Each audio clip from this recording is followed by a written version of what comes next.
Good morning, Moomin. Good morning. Perfect. We can hear you. Do you have a question this morning? I sure do. Okay, great. We'll put you on the queue. Thank you. Thank you.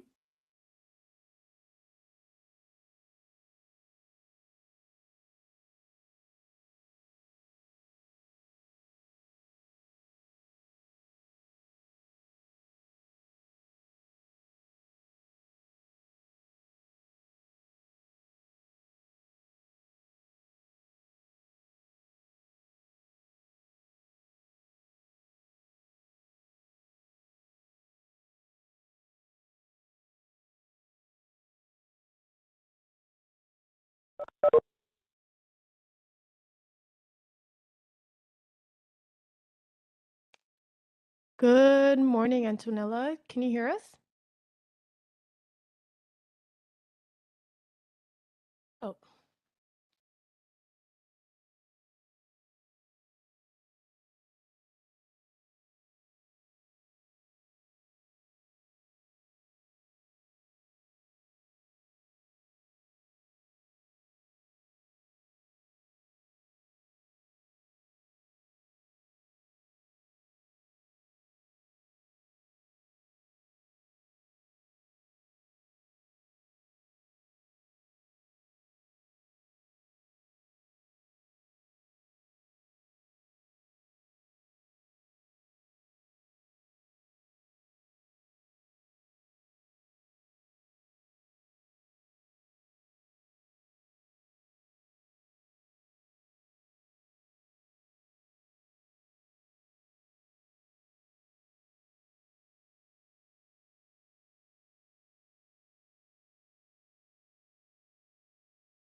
All set?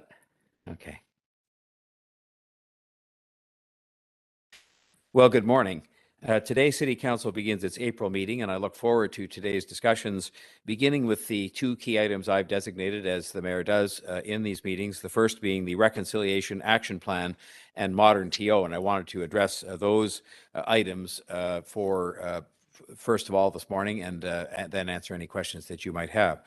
I fully expect the City Council will support the city's first reconciliation action plan. This plan represents an important step forward for the city, and we're committed to implementing genuine reconciliation measures with the full engagement of Indigenous communities. This is a living document from day one. I have learned in my discussions with the Indigenous communities what they do not want and they should not have from us. It is a document developed inside the City Hall and presented to them. And so it is going to be a living document. It represents an effort that has been undertaken with their engagement, but that we know going forward that this is going to have to be refined and changed as we bring about genuine reconciliation. I want the Indigenous communities to own this action plan as their own. I have committed to them that nothing about us without us, which are words that have found their way into this discussion as it has gone along about reconciliation, that nothing about us without us will be words that we will honor as a city and as a city government and myself as mayor. As it continues to evolve over time, this plan will guide the Toronto Public Service over the next 10 years from 2022 to 2032 to advance truth and justice and reconciliation in Toronto as relates to our Indigenous communities. I want Toronto to be in a position of national leadership when it comes to a reconciliation, both because we do have a large Indigenous population and there is a need for us to have our own action plan, but also because it is the right thing to do. On the occasion of her first official visit to Toronto last week, Governor General Mary Simon stressed to me the important role that Toronto and its mayor can play in achieving national reconciliation. And I intend to take her words to heart because I believe that leadership opportunity is something that we should take up. It's that same responsibility Toronto has that has caused, under my leadership, to see the creation of Toronto's first ever Indigenous Affairs Office led by Selina Young. That was an important step forward as well, and it was a statement in and of itself that truth and reconciliation were going to be treated as a government-wide priority here at City Hall. And we've made significant progress in recent years, and I should acknowledge the efforts made by Councillor Mike Layton in that regard, but I think we all know that there is much more that we must do and much more that we can do as a city government. We have to protect the progress that we've made and build on that as part of building a stronger, fairer, and more respectful city. I do want to reiterate that the Reconciliation Action Plan is a living document, and while it will be passed, I hope, by the City Council today, it is something that will grow and evolve as needed to make sure that it is, in fact, most important of all, credible and effective through the eyes of the Indigenous communities in the City of Toronto, and is seen as a commitment by and a work plan for the government of the city that came from the Indigenous communities. Today's vote is the continuation of our commitment to reconciliation.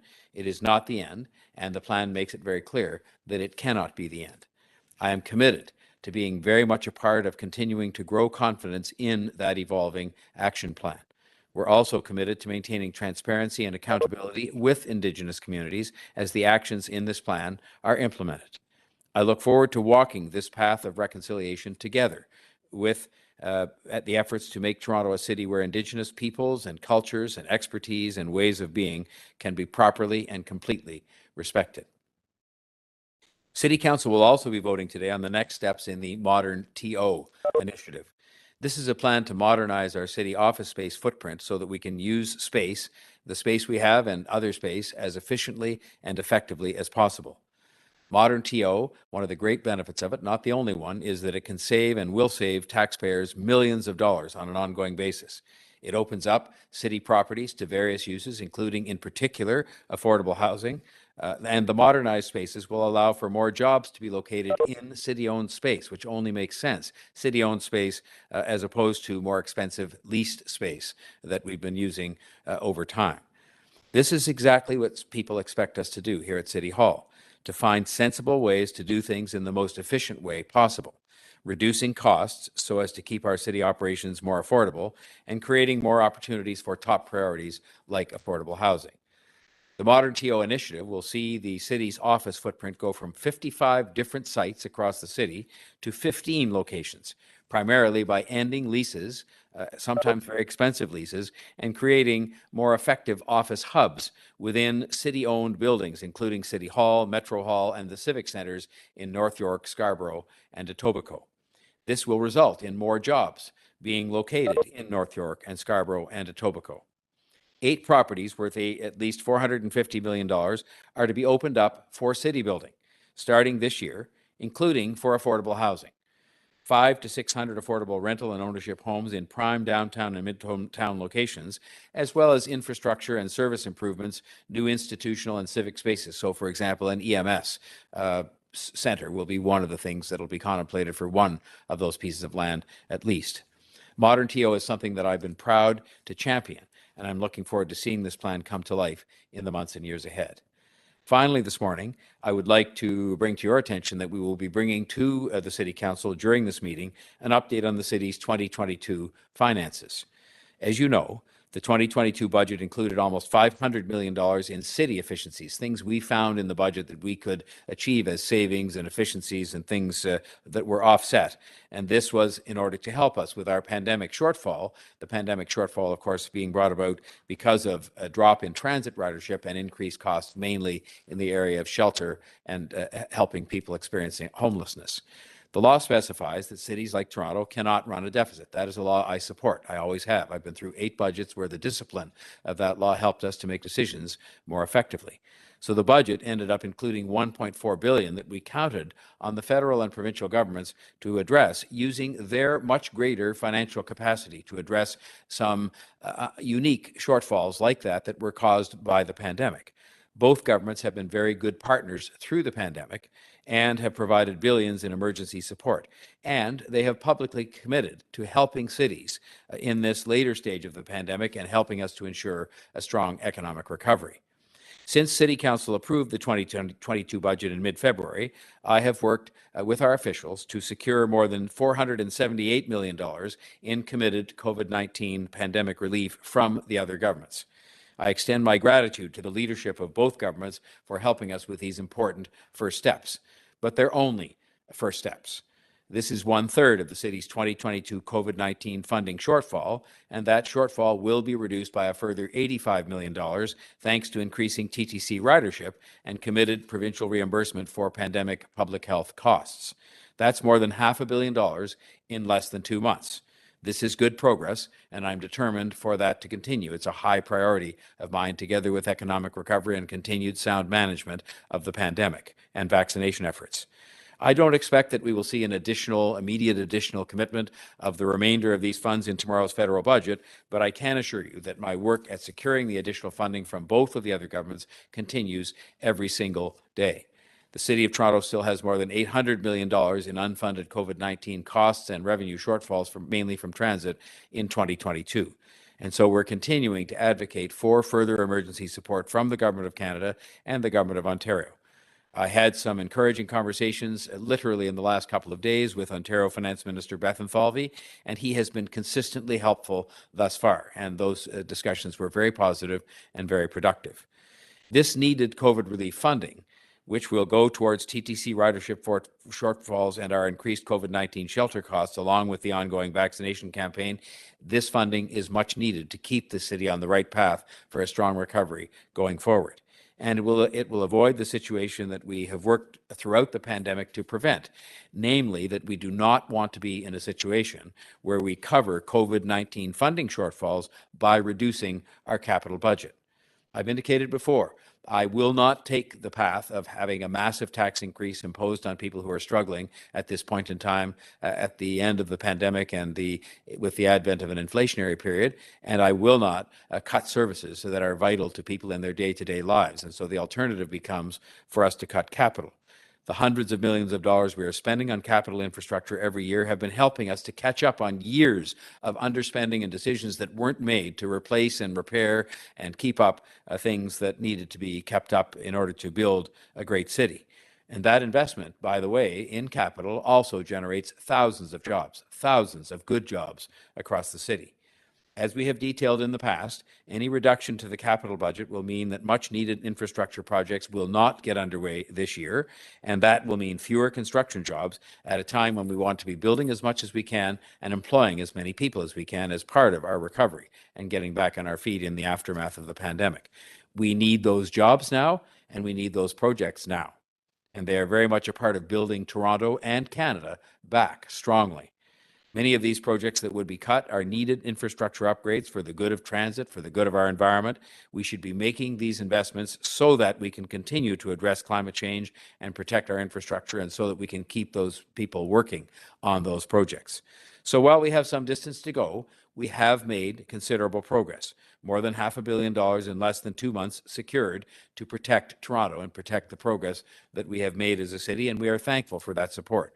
But we are just as determined to keep those discussions going, to protect our infrastructure, to protect jobs, to protect our economy, Canada's economic engine, and to protect all the progress that we had achieved both before and during the pandemic. This is good work done since the city budget was approved, and we will be working nonstop to bring the federal and provincial governments together to provide further funding in order to make sure Toronto is as strong as ever, and that can in turn help the country and the province to be as strong as ever, economically and in other respects. So those are my comments for today in advance of the council meeting, and I'm now happy to turn it over to Don to take your questions. Thank you, Mayor Tory. We'll have one question, one follow-up. First up is David Ryder from the Toronto Star. Hi, Mayor. I saw you on television this morning when asked about the rising COVID-19 case counts and the rising concern that you haven't heard from Dr. Davila, and you said you presume from Dr. Moore any talk about bringing back mandatory restrictions like masks. I'm just wondering, given that it seems like there's a real disconnect between a lot of experts looking at wastewater and hospitalizations and saying this sixth wave could be real trouble, and then the message we seem to be getting from you and other government leaders, at least in Toronto, saying, you know, stay the course, just we'll get vaccinated and we'll be fine. Can you sort of square that circle? Well, first of all, I don't want my comment as saying that I haven't heard from Dr. Davila to imply that I don't speak with her. I speak with her every day, and we discuss these questions every single day. But I think Toronto has managed through this pandemic quite well. It's been a team effort, but I've been the leader of the team, and I'm accountable for it by listening to the professional advice that we receive. And Dr. Davila did maybe communicate a slightly different message that was a heightened concern about what we're seeing in terms of cases of COVID-19 by suggesting that people should perhaps focus a bit more on wearing a mask in more different kinds of settings. And I wholly endorse that advice, and I've been trying to follow it myself, and I hope other people do as well. But by saying I haven't heard from her, when I inquire about this, when we talk each day about the developments, the hospitalizations, the different things that are going on, I haven't yet heard her say to me we should be advocating for a mask mandate. But that doesn't mean that she hasn't offered advice, which I support, and I commend to people to wear a mask as often as they can, which will help to offset what we're seeing right now. This was, and I don't rest on this, but this was something that was predicted to me and to all the other people who are involved in all of the decisions that would happen in the wake of reducing some of the restrictions, that there would be a spike. And that's why we're watching it every single day, because you have to make sure that this kind of a spike doesn't turn into something that is going to be more threatening to us. I should add one more thing. I have been entirely consistent, and I saw some of the same experts talking last night about how they hoped that none of those voices who were out there consistently talking about the importance of vaccination were reducing, the volume of their commentary in that regard. And I don't think it would be fair to suggest I have reduced the repetitiveness of my advice and the actions I've tried to undertake to make sure we had clinics and that I have attended them to show that they're there, to talk to people about the importance of vaccination and our three priorities, which I always say are vaccination, vaccination, and vaccination in that order. So I really do hope, especially now in the wake of the fourth doses that will be made available to people 60 plus, that people will take advantage of that, and that others who've not had 3 doses will get themselves up to date on having 3 doses, because it is the single best thing, even beyond masks, that will help people to avoid being hospitalized and suffer from the effects of COVID-19. Follow up? Yeah, I guess I'm just wondering what it is that you think Dr. Davila and you would need to signal that we need to do something more than vaccinate, vaccinate, vaccinate? Is she giving you any indication? Because as I said, there are lots of people, and not just sort of one or two isolated experts, but there's a lot of people really raising the alarm. I have throughout this pandemic listened carefully to all of the professionals who talk on television and elsewhere about the different things they think should be done.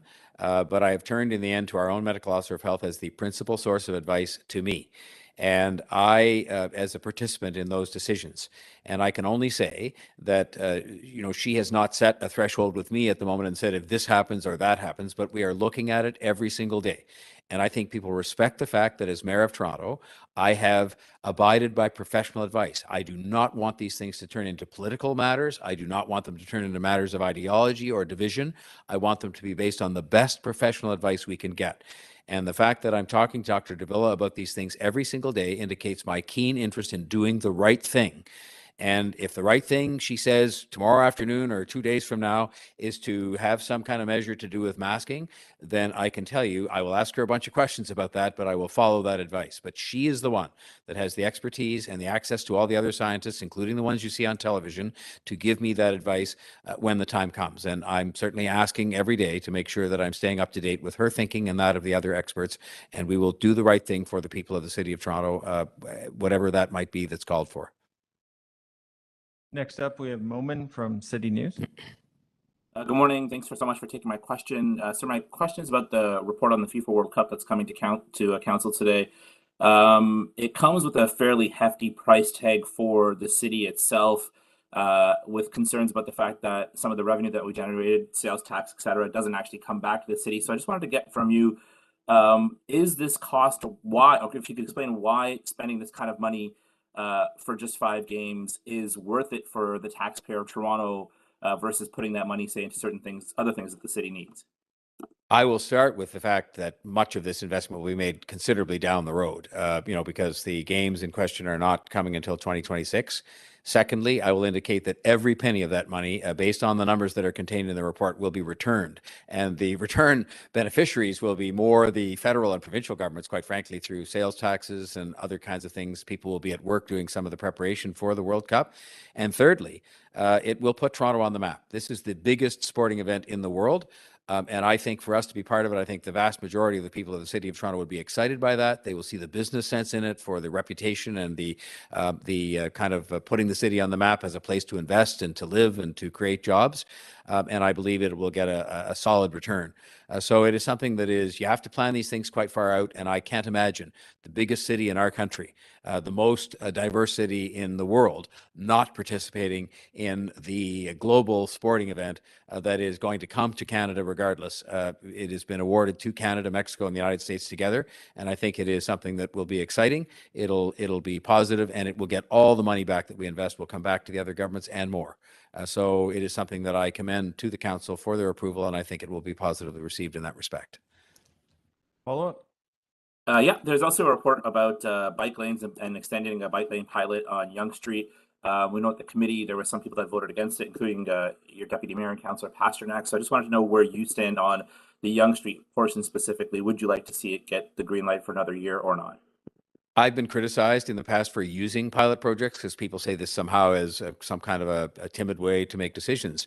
I think it's the right way to make decisions, because when you do these projects, and we've done as much bike lane infrastructure expansion on my watch as any other time in the history of the city, to take account of changing times and environmental considerations and other things.